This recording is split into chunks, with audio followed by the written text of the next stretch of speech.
Salut tout le monde, j'espère que vous allez bien. J'inaugure aujourd'hui la première séquence du vlog qui sera en ligne la semaine prochaine, lundi prochain. Parce que la semaine dernière, j'avais lancé un petit sondage à la fois sur YouTube et sur Instagram. Vous avez été quand même un certain nombre à réclamer, à demander à voir des vlogs. Donc, j'ai entendu la voix du peuple et du coup, je vous en fais un cette semaine. On est le lundi 26 septembre, il est 13h30. Je vais reprendre le travail dans quelques instants. Donc du coup, je vais vous emmener avec moi sur ma semaine de lecture. Alors, je suis pas une inconditionnelle des vlogs. J'aime bien les regarder, mais alors les faire parler de moi, enfin parler de ce que je fais, je trouve ça complètement inintéressant. Parce que voilà, j'ai pas des activités de ouf. Enfin bref. Que vous dire, voilà, je suis allée chez le kiné tout à l'heure. En revenant, je me suis pris une saucée, les gars. Mais j'ai pris la flotte. J'étais trempasse. Les baskets trempées, les chaussettes trempées, le legging trempé. Mais tellement trempé, les gars, qu'il a fallu que je le mette, ainsi que les chaussettes, dans la machine à laver pour les essorer. C'est vous imaginez un petit peu le degré de mouillitude que j'avais. Voilà. Ça m'est jamais arrivé. Enfin, c'est rare quand même que je me prenne des saucées comme ça. Mais bon, alors j'habite à 5 minutes du kiné à pied. Hein, mais en 5 minutes, j'ai été proprement douchée. Donc voilà. Voilà les nouvelles. Sinon, hier, j'ai réussi à courir 10 km, la distance mythique pour moi. Je voulais un peu me challenger pour voir si j'étais capable déjà de tenir sur la distance. Parce que dimanche prochain, je me suis inscrite à une course de 10 km. Et j'avais assez peur que mon genou ne tienne pas. Même si ça va quand même beaucoup mieux. Et ça a tenu. Hein, ça a tenu. J'ai fait les 10 km en 1h16. Donc, je pense que si je cours comme ça dimanche prochain, je ferai à peu près le même temps. J'espère que je serai classée quand même. Bon, parmi les derniers, hein, ça, de toute façon, j'en suis... voilà, je me fais pas beaucoup d'illusions. Mais je serai plus parmi les derniers que parmi les premiers. Enfin bon, j'y vais pas pour le chrono, j'y vais pas pour la gloire, j'y vais simplement pour me prouver à moi-même que je suis capable de le faire, capable de le refaire. Et voilà, pour ces considérations sportives dont tout le monde s'en fout. Sinon, niveau lecture, j'ai commencé l'unité alphabet de Jussi Adler-Olsen aux éditions Albin Michel, que je lis en lecture commune avec la copine Perrine de la chaîne Red Trip. Alors ici, on est pendant la Seconde Guerre mondiale, là où j'en suis vraiment au tout début. On a 2 pilotes britanniques dont l'avion a été abattu par les Allemands et ils se sont retrouvés donc en terrain ennemi, contraints de rallier, ils ont rallié un train pour échapper à leurs poursuivants. Et ce train est un convoi sanitaire qui rapatrie des soldats allemands blessés en Allemagne pour être soignés.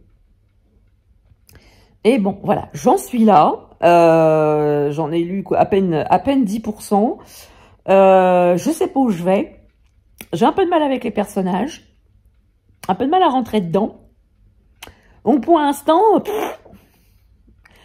c'est un petit peu mythe. Hein, c'est un petit peu mitigé tout ça. Donc voilà, je peux pas vous en dire plus pour l'instant. Hein, parce que bon, 10% c'est peanuts, hein, sur un bouquin qui fait 500, doit faire un peu plus de 500 pages là en version numérique. Donc voilà, je peux pas vous en dire plus pour le moment. Donc j'espère pouvoir vous en dire un peu plus demain, parce que je pense pas vous reprendre ce soir, parce que quand je vais avoir terminé ma journée, je vais me préparer pour aller à la Zumba ce soir et Je ne pense pas que mon épopée de Zumba vous intéresse en quoi que ce soit. Donc, je vous reprendrai certainement demain pour vous faire un petit update de l'unité alphabet. Sur ce, je vous laisse pour aujourd'hui et je vous dis pour vous à tout à l'heure et pour moi à demain. Salut tout le monde, j'espère que vous allez bien. On est mardi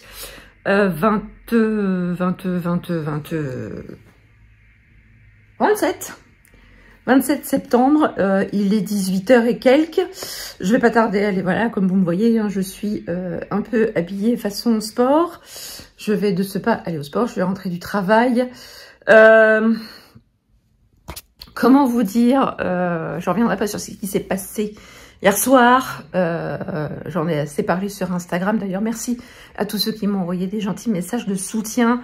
Alors, pour ceux qui sont pas au courant sur YouTube, en substance, j'ai reçu un message assez violent, voire même très violent, sur le fait que si ma chaîne ne décollait pas et si j'avais 600 abonnés au bout de 3 ans, c'était uniquement dû à ma gueule et à la qualité de mes vidéos, notamment à la qualité du son de mes vidéos qui était, pour ainsi dire, merdique, et que voilà, je suis une totale connasse, voilà, pour ne pas dire les choses comme elles sont. Donc voilà, si j'avais des soucis de perte d'abonnés, il fallait que je ne m'en prenne qu'à moi-même.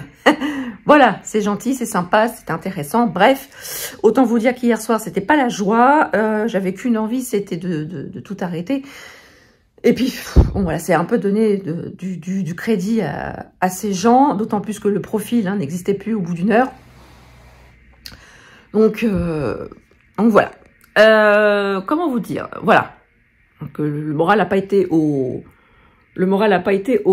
top pendant cette journée. Alors je ne sais pas du tout où il faut que je regarde, donc c'est pour ça j'ai du mal avec à filmer avec le téléphone. Bref, c'est pas grave. Sinon, je suis toujours dans l'unité alphabet de Jussi Alder-Olsen. J'ai énormément de mal à avancer, je vous cache pas. Perrine et moi, on est à peu près dans le même état d'esprit. C'est très long.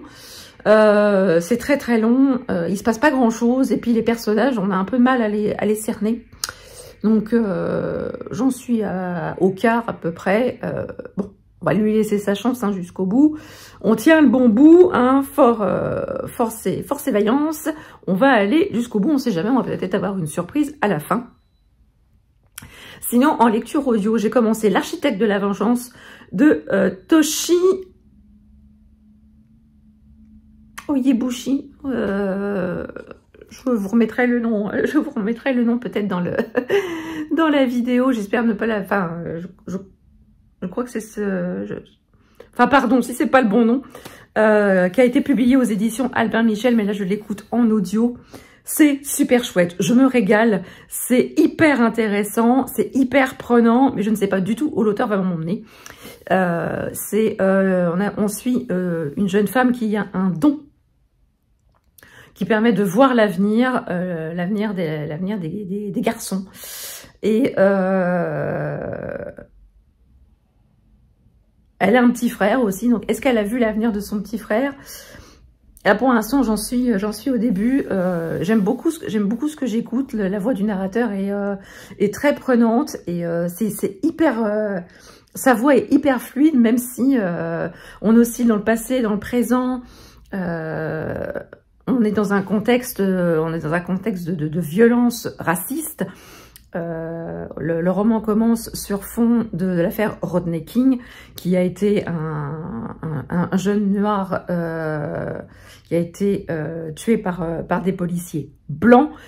Le roman est sorti en pleine affaire Black Lives Matter. Donc c'est pas pour rien que ça a quand même encore un retentissement encore assez prégnant. Voilà, on parle aussi beaucoup de ce racisme entre blanc, noir et même entre noirs. Hein. C'est assez compliqué comme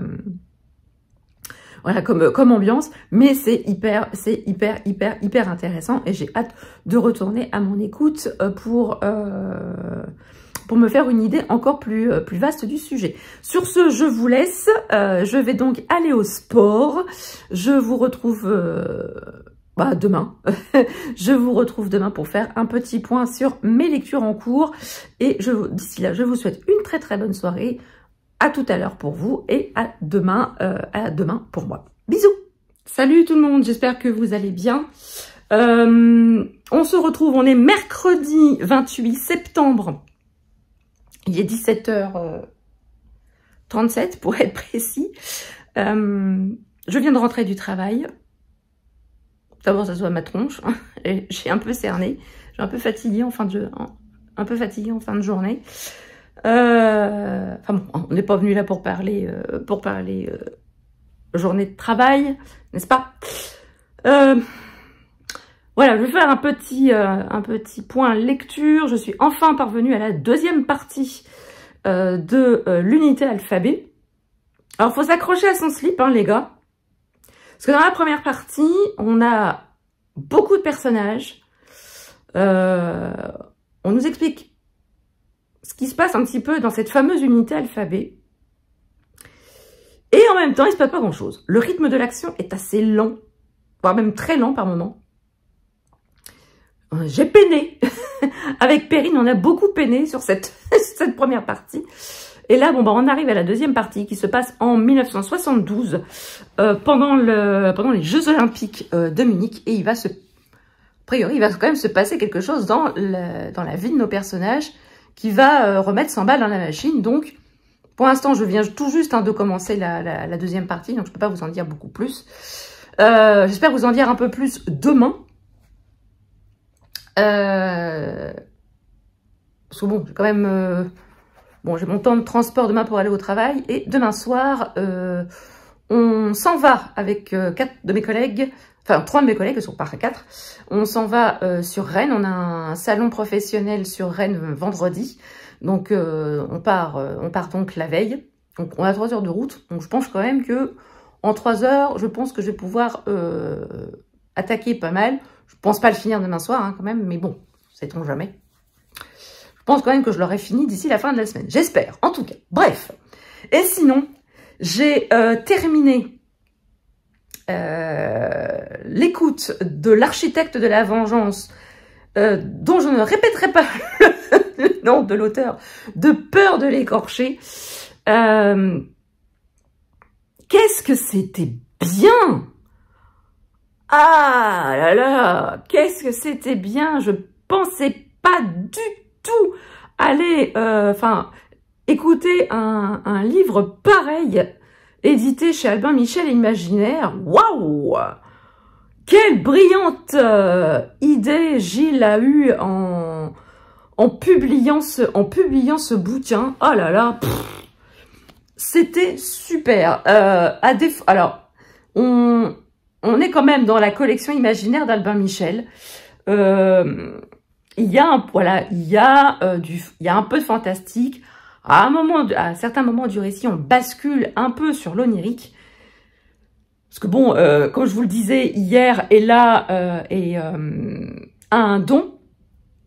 Elle a le don de voir l'avenir des personnes qui croisent sa route. Et on va apprendre au fur et à mesure du récit que ce n'est pas que ça. Et son petit frère, Kevin, lui, il est né pendant les émeutes qui ont eu lieu à Los Angeles à la suite de l'agression de Rodney King dans les années 90, je crois. 90 ou 80, je ne sais plus. Bref, et on l'a longtemps appelé l'enfant de l'émeute, l'enfant de l'émeute.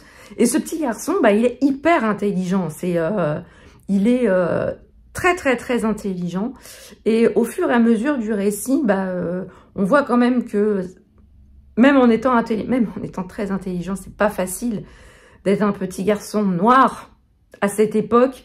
Quoique maintenant, en 2022, je doute que d'être un petit garçon noir aux États-Unis, c'est pas toujours facile, selon le quartier où vous grandissez.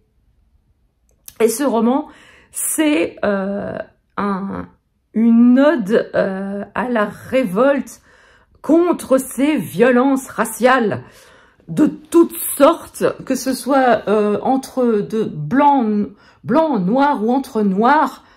Ah, qu'est-ce que c'est un super beau texte. C'est magnifiquement écrit. L'auteur, il a une patte. C'est voilà, il énonce les faits bruts tels qu'ils sont. C'est vraiment brut de décoffrage. Il y a, on n'est pas dans le pathos. C'est un juriste hein, à la base. Hein. Il est avocat, l'auteur. Là, j'ai terminé l'histoire, le roman en tant que tel. Et là, je suis en train d'écouter les articles qui sont à la fin de l'histoire, articles qui sont de la main même de l'auteur et qui nous explique. Là, dans le premier, il nous explique en tant que lui, petit étudiant en droit noir, comment il en est venu à devenir avocat et à défendre le droit des Noirs, tout simplement. C'est hyper intéressant. Franchement, je vous conseille vraiment la lecture ou l'écoute de ce roman extrêmement particulier, extrêmement fort, extrêmement puissant dans les mots, dans les personnages. Franchement, c'est hyper beau. Je m'attendais pas du tout à ça. C'est un beau roman, un beau. Je veux pas dire un coup de cœur, mais c'est un très beau texte et vraiment je suis ravie de mon écoute de ce roman. Voilà pour le petit point lecture du jour. Bonjour. Sur ce, je vais préparer mon sac pour ma petite escapade rennaise. Et je vous dis, je vous laisse, hein, je vous dis bonne soirée, je vous dis à demain, je pense que je vous prendrai directement quand je serai arrivée à ma chambre d'hôtel à Rennes pour vous faire un petit point lecture, si j'ai le temps et si j'ai la force. Je pense que ce sera rapide parce que je pense que j'aurai ma journée dans les pattes plus le voyage. Donc voilà, je vous laisse, je vous dis à demain, je vous souhaite une très bonne soirée. Donc pour vous, au montage, ce sera à tout de suite et pour moi, ce sera à demain. Bisous. Salut tout le monde, je vous retrouve, on est jeudi, il est un peu plus de 20 h, on vient tout juste d'arriver à Rennes, là, voilà, je vous prends directement dans la chambre d'hôtel. Juste un petit point pour vous dire que du coup là j'ai complètement terminé L'architecte de la vengeance, j'ai terminé d'écouter les 2 derniers articles de l'auteur lui-même, qui explique bien le fondement un peu de la genèse un peu de ce roman. Enfin, ce roman, c'est une nouvelle hein, quand même. Enfin, à la base, c'était une novella. Donc c'est quand même c'est quelque chose qui est assez court, mais c'est les deux articles restants sont montrent bien un petit peu l'état d'esprit de l'auteur. Sinon, je suis toujours dans l'unité alphabet. Je pensais que la deuxième partie allait être un peu plus sympa. Et en fait, pas trop. Il y a certains passages que j'ai lus en diagonale, parce que c'est très...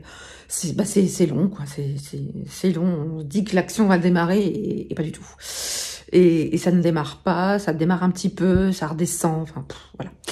C'est un peu compliqué. Donc, je vous en dis pas plus. J'essaierai peut-être de vous faire des petits plans de Rennes demain. Sinon, je sais pas si je vous reprendrai demain soir, sinon je vous reprendrai directement samedi, une fois que je serai rentrée. Sur ce, je vous fais de gros bisous et je vous dis à très vite.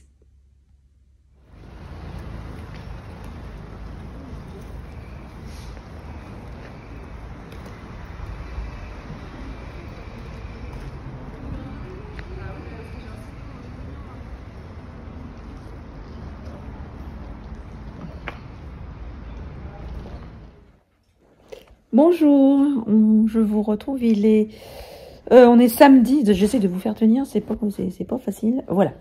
On est samedi 1er octobre, je vous reprends, je vous ai pas pris du tout de la journée hier parce que c'était un peu speed. On a passé toute la journée à Rennes en salon. C'était très intéressant, c'était très instructif. C'était une journée bien crevante quand même. On a quitté Rennes à 17 h 30 et on est rentré à 20 h 30. Donc déjà une sacrée bonne journée. En tous les cas,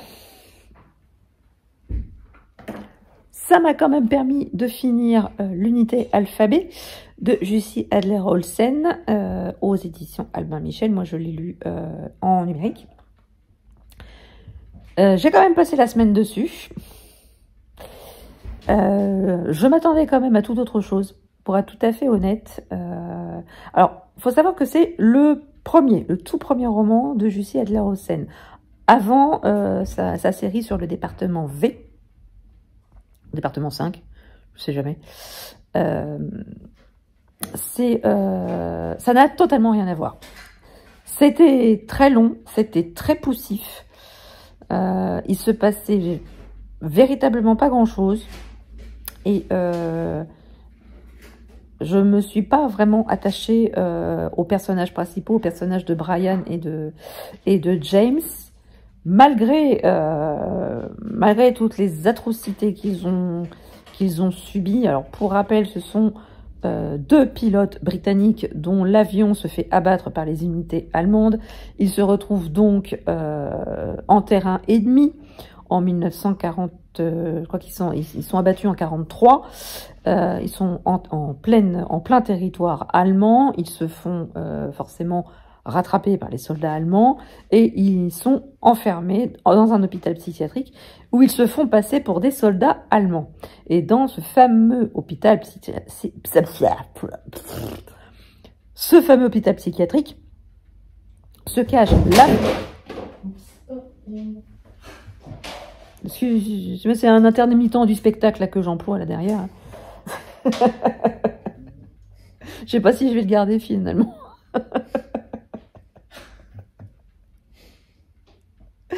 Donc je disais, dans ce fameux hôpital psychiatrique se trouve une unité un peu spéciale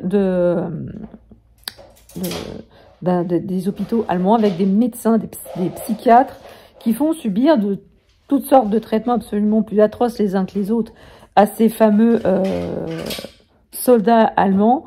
Parce que bon, hein, le Reich, hein, dans toute sa splendeur, c'est une race parfaite, avec des hommes et des femmes parfaites. Les handicapés, les malades mentaux et tout ce qui s'ensuit, même si ça touche l'élite nazie, faut éviter que ça se sache, et du coup on les cache. On les cache et autant en profiter pour leur faire tester des traitements expérimentaux. Et voilà un peu le contexte de l'histoire. Mais moi, je pensais que ce serait vraiment, qu'on aurait vraiment une histoire vraiment au plus profond de cette unité alphabet, qu'on arriverait à les dénoncer sur la fin. Et en fait, non, on suit les pérégrinations de ces 2 personnages, de ces 2 pilotes britanniques qui se font passer pour des Allemands, et on suit leur péripéties et leur vie et conditions de survie en territoire allemand, en 43 et dans la deuxième partie, en 1972. On espérait vraiment que la deuxième partie soit un peu plus fun, et où il se passe un peu plus de choses, et en fait c'est pareil que dans la première partie, il se passe pas grand chose, c'est extrêmement lent, et quand on croit que l'action va commencer, et non, ça redescend aussi sec. Donc voilà, ça a été très long, ça a été très poussif. Je vous dis, il n'y a pas d'attachement au personnage. J'aurais aimé en savoir, avoir une action, une intrigue un peu plus développée autour de cette fameuse unité alphabet, car en fait on n'en sait pas grand chose, et j'aurais bien aimé qu'on creuse un peu plus, là-dessus. Néanmoins, j'adore l'auteur, et j'adore l'auteur dans sa saga avec le département V, avec Karl Mork, avec Assad, avec Rose. Là, par contre, c'est hyper addictif, c'est hyper passionnant. Mais là, voilà, il m'a manqué un peu moins de longueur et un peu plus d'attachement au personnage. Mais bon, on pardonne à l'auteur, c'est son premier, hein.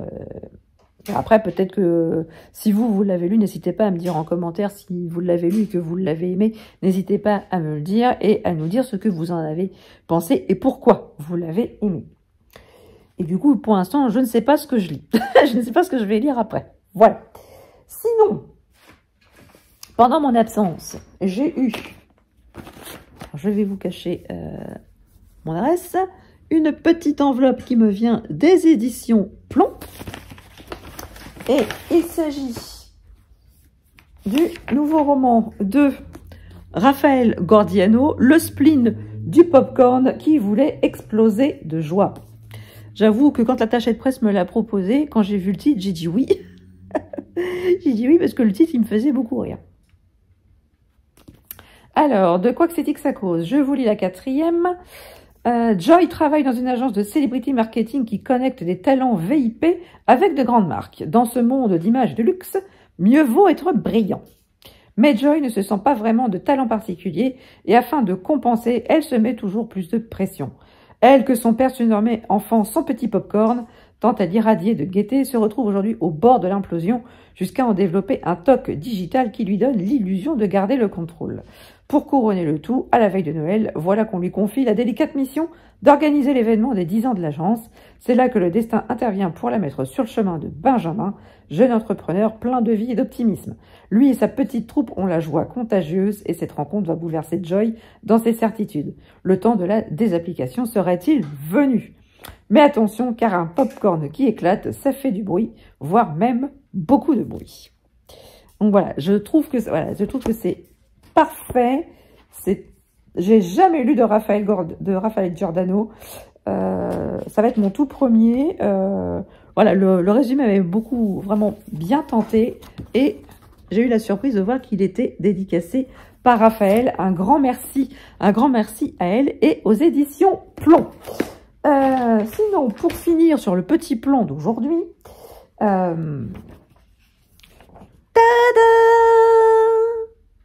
J'ai été chercher mon dossard.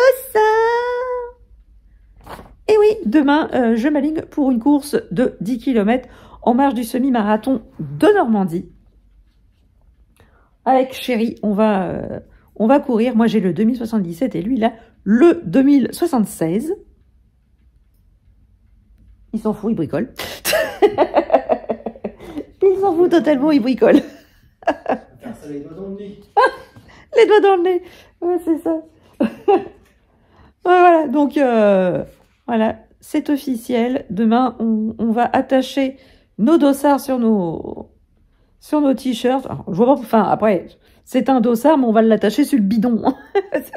Donc, je sais pas, on peut l'appeler un bidard plutôt qu'un dossard.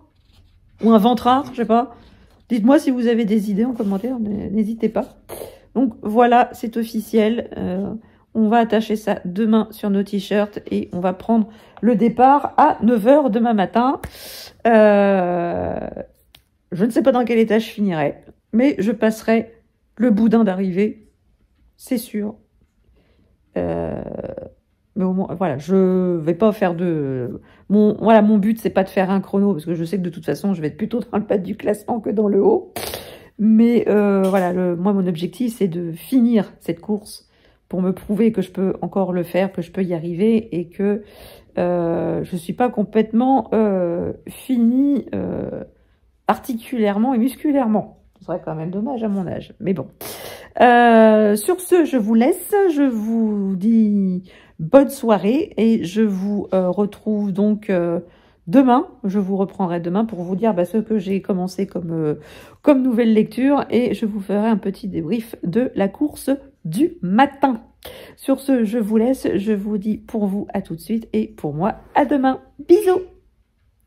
Coucou tout le monde, on est dimanche 2 octobre, il est 15 h, je vous retrouve donc après vous avoir laissé hier. Voilà, tout simplement. Là du coup, j'ai donc choisi ma nouvelle lecture pour qui va m'accompagner, hein, parce que comme je vous le disais hier, j'ai terminé l'unité alphabet. Donc aujourd'hui, j'ai commencé hier soir un petit peu. J'ai donc commencé L'épée, la famine et la peste d'Aurélie Wellenstein, le tome 1 paru chez Scrinéo. J'entends depuis longtemps parler d'Aurélie Wellenstein en tant qu'autrice de fantaisie française, dont ses romans sont bon, je ne veux pas dire portés au nu, mais qui plaisent énormément aux lecteurs. Et je me suis donc empressée de solliciter le service presse numérique sur NetGalley de son nouveau roman. Donc ici, c'est une nouvelle saga. Je ne sais absolument pas pour combien de tomes on est parti. Là, on est sur le tome 1. D'après ce que j'ai compris, on va trouver 3 personnages qui ont des liens un peu particuliers avec des animaux. Il y en a un qui a des affinités particulières avec un loup, un deuxième qui a une affinité avec des araignées. Voilà. Moyen. Je suis un peu moins emballée par le truc des araignées. Enfin bref. Et un troisième qui a des affinités avec un cerf, comme on peut le voir sur la couverture. Voilà, ils ont des affinités. Apparemment, ils vont devoir s'allier pour affronter un terrible péril. Là, pour l'instant, j'en suis vraiment au tout début. J'ai fait la connaissance du coup de Cillian qui, lui, a du coup une affinité particulière avec un loup. Donc Aurélie Wallenstein, d'après ce que j'ai cru comprendre, c'est une auteure française qui a beaucoup à cœur dans ses romans de faire la part belle à la nature, aux animaux, aux sauvages. Elle publie des romans à vocation pour le moins écologique. Donc j'ai vraiment hâte de voir ce que ça va donner. Donc du coup vous aurez mon avis dans un Catulu, hein, dans le Catulu de la semaine prochaine. Et sinon, eh ben ce matin, comme vous savez, comme je vous ai montré mon dossard hier, et si vous me suivez depuis un petit moment, vous savez que je m'entraînais pour courir un 10 km ce matin avec mon chéri. Donc on s'est aligné sur la ligne de départ ce matin à 9 h. Oui, c'était tôt. J'ai failli se lever de bonne heure. Bref, on s'est levé, on a pris le départ à 9 h pour notre 10 km sous une pluie battante. Il pleuvait, comme chez moi on dit, il pleuvait comme vache qui pisse, c'était mouillé. C'était très très mouillé. Ce qui confirme que je n'aime absolument pas courir sous la flotte. Ça c'est sûr. Mais en tous les cas, j'ai eu une belle surprise à la fin. Parce que j'ai eu une médaille. Ma première médaille. Je peux vous dire que celle-là, j'en suis pas peu fière. C'est ma première médaille de course. Alors, pour la petite histoire, ce sont quand même les médailles du semi-marathon de l'année dernière qui n'ont pas été distribuées parce que je crois que d'abord la course n'avait pas eu lieu l'année dernière. Je ne me rappelle plus les raisons. Mais cette année, chaque finisher du semi-marathon avait leur médaille et les coureurs du 10 km avaient leur médaille aussi, la médaille de l'année dernière. Mais on s'en fout, c'est une médaille quand même. Je peux vous dire que celle-là, je vais m'en souvenir assez longtemps. En tout cas, mon chéri, lui, il a bouclé son 10 km en un petit peu moins d'1 heure. Il devait être à 58 ou 59 minutes. Moi, j'ai bouclé le mien en 1 h 16. C'était grosso modo hein, le temps que je pensais faire. J'ai pas eu du tout de douleur au genou.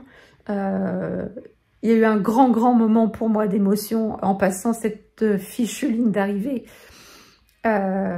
J'avais pendant toute la course, j'étais parmi les derniers, si ce n'est la dernière de la course, et j'ai eu un sursaut de j'ai eu un sursaut de volonté ou un sursaut de dignité, je sais pas, appelez ça comme vous voulez, mais j'ai pu un petit peu accélérer sur la dernière et longue ligne droite du parcours, et j'ai quand même dépassé un certain, enfin 3-4 participants, et je peux vous dire qu'au moins j'avais la satisfaction de ne pas finir dernière du classement. Alors je sais que c'est pas voilà, c'était pas le but, c'était pas le chrono, on s'en fout. Le but c'était de se mettre à la ligne de départ et d'arriver jusqu'au bout. Ça a été chose faite, mais j'ai au moins la satisfaction de ne pas avoir fini dernière.